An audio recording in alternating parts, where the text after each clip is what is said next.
Hey, Sharee. Hey, Dr. Tom. Hey, good to see you again. You too. So you're about to move to college and do the transition from pediatric world to the adult self-care world. So two big transitions coming up. Right. And so I wanted to take today's time to review some of our work together over the years. How does that sound? Sounds good. Great. So let's talk a little bit about the biopsychosocial model and how it's helped you to kind of frame how to navigate pain crises, medical coping, identity, things like that. And so if we look on our fancy sheet here, we've got the biopsychosocial model, which looks at biology, your physical constitution, psychology, thoughts and feelings, emotions, as well as the social context in which you live, social factors. So life, love, family, friends, school, work, right? And so all those things kind of combine to make you, you. In addition to the biopsychosocial model, there's also the idea of lifestyle hygiene. So eating, drinking, sleeping, physical activity. How's that played? How have those factors played into your sickle cell profile? It's like I always have to plan in my head for more than just one thing. Yeah, not wearing a jacket, being super cold, and landing me into the hospital. So Yeah. just not caring about, for that one moment, not caring about wearing a coat. And that one moment then cascades across all the other parts of you, the biology, the psychology, the social factors. And so I think that when you have taken care of yourself, exercising, getting to the gym, that's helped to motivate you to put the other things together so that in general it helps your overall health and well-being. I also wanted to review, do you remember the triangle, the cognitive triangle? Yes. Yeah. Thoughts, feelings, actions, or behavior all tied together. And so they're all tied together so that they can interact and affect each other. So if you're having really difficult thoughts, then they can cascade and impact your feelings and your behavior.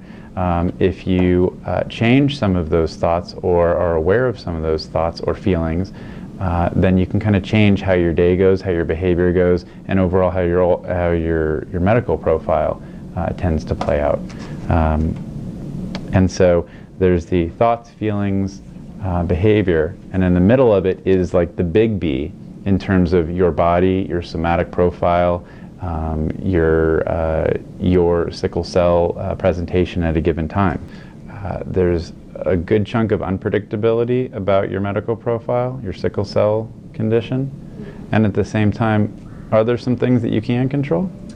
Yeah, I can definitely keep myself warm and keep myself hydrated and make sure I take my medications, but also trusting my medical team and actually taking control of what I do have control over, wearing a coat, making sure I get rest, and just remembering that I'm more than just sickle cell.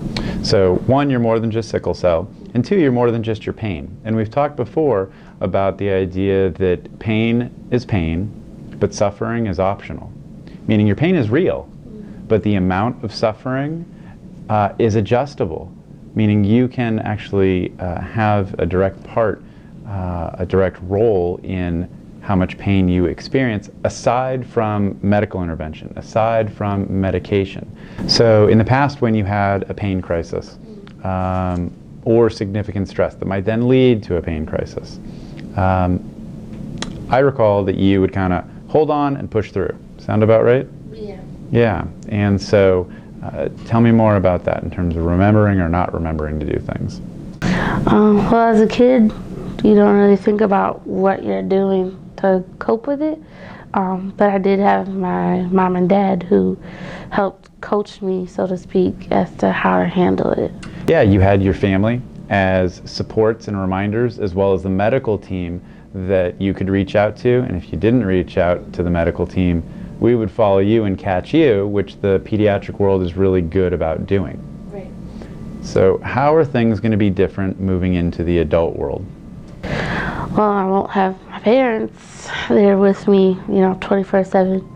So now it's just me, and I have to come up with a way to not rely on anyone else but myself on how to deal with the thoughts and the actions. I would agree. I would also push back a bit. I would agree in that, yes, there's much more of you center stage here, right? In terms of managing your medical stuff and your life. Then there's also the idea that you and I have talked fairly frequently over the years. So what's your thought about when we say goodbye as you go off to college? I'm ready. Yeah, what else? I'm nervous. Ready and nervous. And have you had a medical team? Yeah, for all my life. Yeah. Have you found your new PCP? Not yet. Have you found your new sickle cell specialist? No. Have you found your new psychologist or therapist? No. Yeah, so helpful or not helpful to find those things? Helpful. What's going to happen if you don't connect to resources when you go off to college? That's not gonna look well or end well. Yeah. Where are you going to go for care? The ED, which is not a good idea. Yeah, yeah. So you've been accepted to several colleges, which is awesome. And when you get there, what do they have at like every college that's going to be helpful? University Health Services. Right, and I know many different medical team members, including me, we've talked to you about that piece. So I think that that's going to be a really important go-to for you to find primary care, to find specialty care for sickle cell disease, to find therapy, and I think that it would be helpful as you make that transition to connect to all those services, and you can figure out later if you need therapy or not, or someone to talk to. So I'm really excited for you, Sharee, and I think we've talked about a lot in the past, and I look forward to you kind of moving ahead full steam with your future. Thank you, Dr. Cohen. So good luck in college, right? Thank you.